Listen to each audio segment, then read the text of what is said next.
जम्मू आ गए, दिल्ली आ गए, अलग अलग जगह पे आ गए, और अभी सरकार उनको करेगी फिर से हम मेरी बात समझ गए? क्या सबके साथ मर्डर हो जाता है? क्या सारी बहुएं जला के मार दी जाती? जुम्मा मस्जिद वर्सेस कड़ी मणिंद्रा, कड़ी मणिंद्रा देवैया। बहुत हंसी आ रही है अंजना। कड़ी मणिंद्रा देवैया, अच्छा शॉर्ट में केडी लिख लो इनको, एग्जाम में केडी मत करना बस। कड़ी मणिंद्रा, एन और एन, यहाँ पर एम है, हाँ ये एम है, ये एन है, एन, अच्छा रुक जाओ, एम एन एन, अब ठीक है। देखो ये केस लॉ जो है, this is actually where section 6A and section 43 conflict, ठीक है। इसमें देखो क्या होता है, ये जो केडी के फादर थे, एक्चुअली लैंड इनका था, ठीक है, he was the owner of the land, and what KD did, he sold the land to the मस्जिद committee, he sold the land to the masjid committee, but problem क्या थी, he did not have the rights to the land, ठीक है। उसने बोला कि father का है तो मेरे पास आएगा, now there is a merely a chance of him succeeding his father, ठीक है। सो यहां पर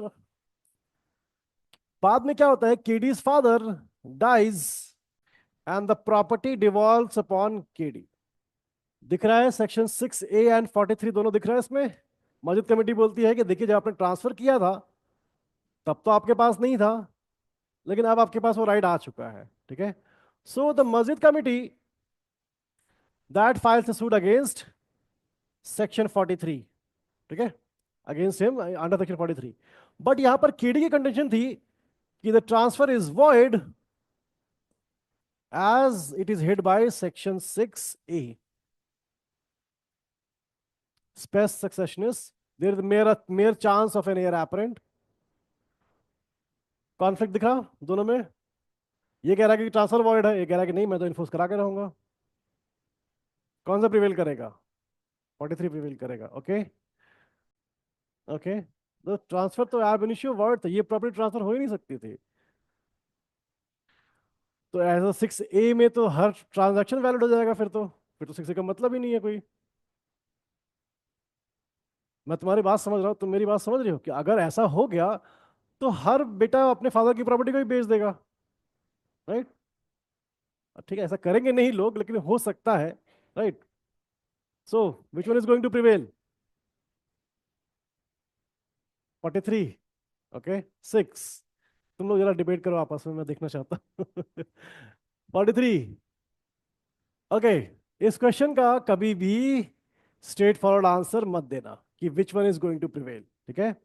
देखो इस पर्टिकुलर कॉन्टेक्स्ट में 43 प्रिवेल्ड, ठीक है, बट ये मत सोच लेना कि स्पेस सेक्शन के टाइम पे हमेशा 43 प्रिवेल कर जाएगा, नहीं ऐसा नहीं होगा, इट डिपेंड्स, ठीक है, क्या नॉलेज थी या नहीं, क्या मिसलेड हुआ था या नहीं हुआ था। 43 तभी आता है जब वो मिसलेड हुआ था, 6A में मिसलेड हुआ था नहीं हुआ था, डज नॉट मैटर, दोनों में डिफरेंस समझो। 6A बोलता है कि अगर आपकी प्रॉपर्टी नहीं है, आपकी जो प्रॉपर्टी आप ट्रांसफर कर रहे हो वो आपकी नहीं है, आपके पास आने के चांसेस हैं और आप ट्रांसफर करते हो, इवन आप ऑनेस्टली बिलीव करो कि मेरी, यहां पर क्या है, फ्रॉडलेंट या एरनेस होना चाहिए।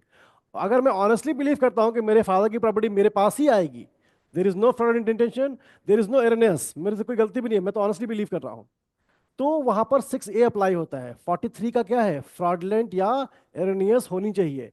सो एग्जैक्टली देखो यहां पर 6A और 43 में there is no mistake, one after the other है, ठीक है, यहां पर कोई कॉन्फ्लिक्ट नहीं होता इनके बीच में, ठीक है। अब देखो यहां पर तुम लोग को याद रखना कि अगर अगर मस्जिद कमेटी को ये पता होता कि प्रॉपर्टी केडी के फादर की है और वो इन्फोर्स कराना चाहते बाद में, तो नहीं इन्फोर्स करा सकते थे। वाई, बिकॉज अगर आपको नॉलेज है तो आप मिसलेड नहीं हुए थे, फिर 43 का इंग्रेडिएंट कंप्लीट नहीं होता है, ठीक है।